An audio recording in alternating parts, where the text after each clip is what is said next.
advertising over long periods of time, and those things are very much in jeopardy at this point. As a matter of fact, they're basically worthless or useless.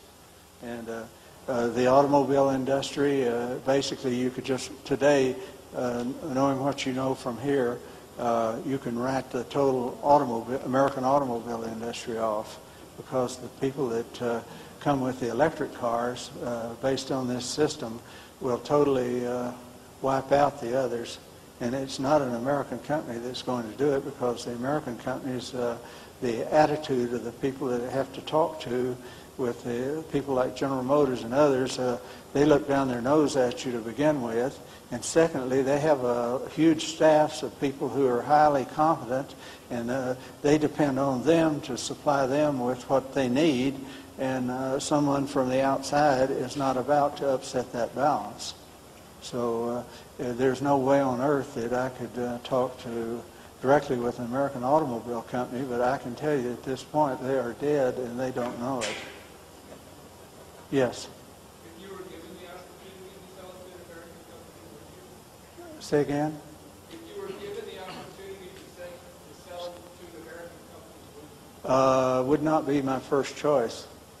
And at this point I can be very choosy. Why not? Basically because I don't like the attitude. If their attitude was constructive, I would be all for it, but the attitude is destructive. Yes, sir. Could we have you come up to the microphone and get your questions on, so when you buy the tape, we'll have the questions on as well?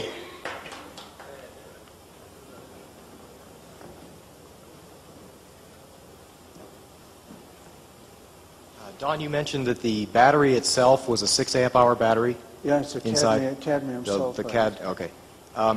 After doing a calculation with the 40-watt light bulbs, it would have to burn a little over 10 minutes in order to fully exhaust the capacity of a 6 amp battery. No.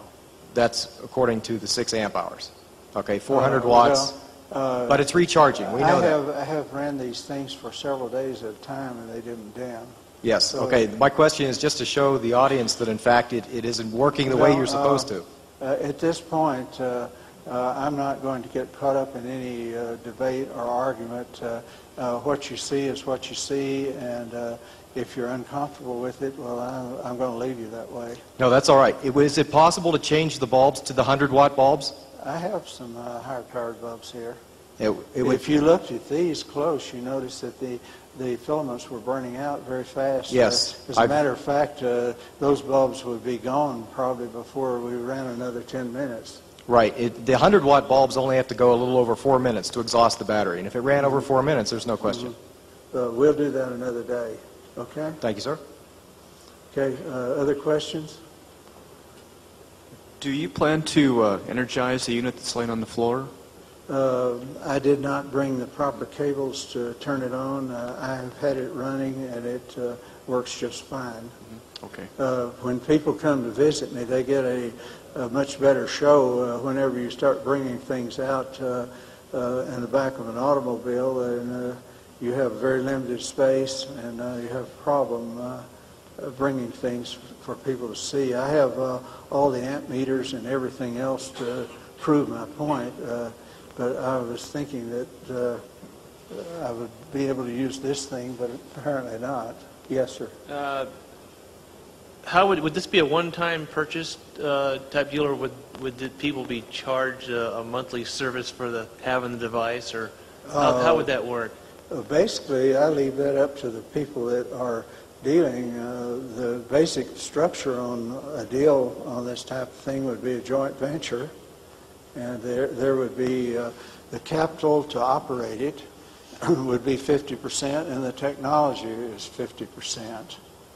And the policies, the joint venture, I'm the chief executive of it, and also some of the other positions. And then I have people from the other side, the money side, who are in the command structure. And it's kind of like a round table. They decide in what manner and method which it will be marketed. And in most cases, there have been no problems at this point. What do you see as a purchase deal? Do you see it as being sold outright, or do you see it being leased, or putting a meter on it, or purchasing, for example, purchasing Yeah, it if you're- outright and owning it? Yeah, exactly. Well, the best deal there is for you to build your own. yeah. You do it with my blessings completely, and if you use some of the schematics which you can do it. There are a number of people that have done it. You know, this device here on the floor is the same as in the suitcase, but the one in the suitcase is just downsized? Say again, please. The device on the floor is the same one in the suitcase, but the one in the suitcase is just downsized? This 1/4 scale of this. So that, how much would that put out? How much? Well, someone- actually, it will put out more than the components there can handle. The weak spot would be the capacitors. And the capacitors, the way they're set up, will handle up to about 8,000 volts at about 10 amps. Okay, your normal household is a 200 amp service. Do you Well, do you see it you've operating got a something 200 like that? amp circuit, but the 200 amp circuit is your main. In most houses, That's with everything in running. our probably. house, it's 500 amp service, but in most houses, 200 amp service would be for the whole house, and that's divided up between 20 and 30 and 40 and 50 amp, and maybe 50 amps about the biggest fuse that's in there. So a device like that would have to be built bigger to run everything at once? It depends on how you hook it in. Okay. But the fact that I'm even letting you see these things at all is violating my own personal relationship with people who have large investments in this.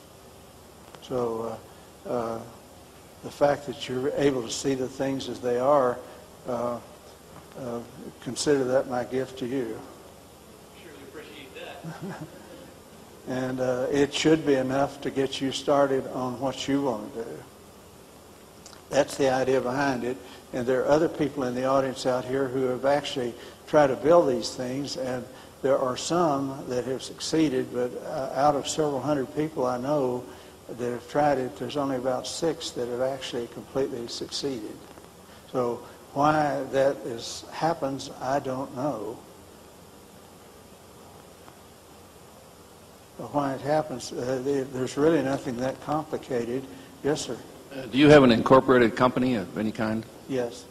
Is there stock? I have calling cards and contacts with the International Banking Group that I work with. Early on in this thing, I had made a lot of presentations, and there were all kinds of people running at me and telling me what all kinds of great things they were going to do for me.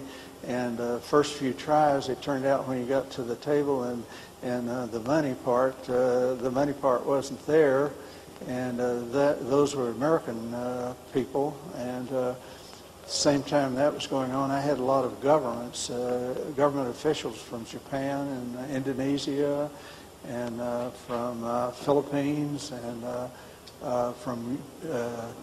from Holland. Have you issued stock in that company? Sir, Have you issued stock in that company? my ears are playing a trick. I say, have you issued stock in that company? No, there's no stock. The way it's standard operating procedure now, it's non-negotiable. It's 50% for technology, 50% for the money source. I'm the CEO of the whole and the chairman of the whole group, and then the structure comes in underneath that.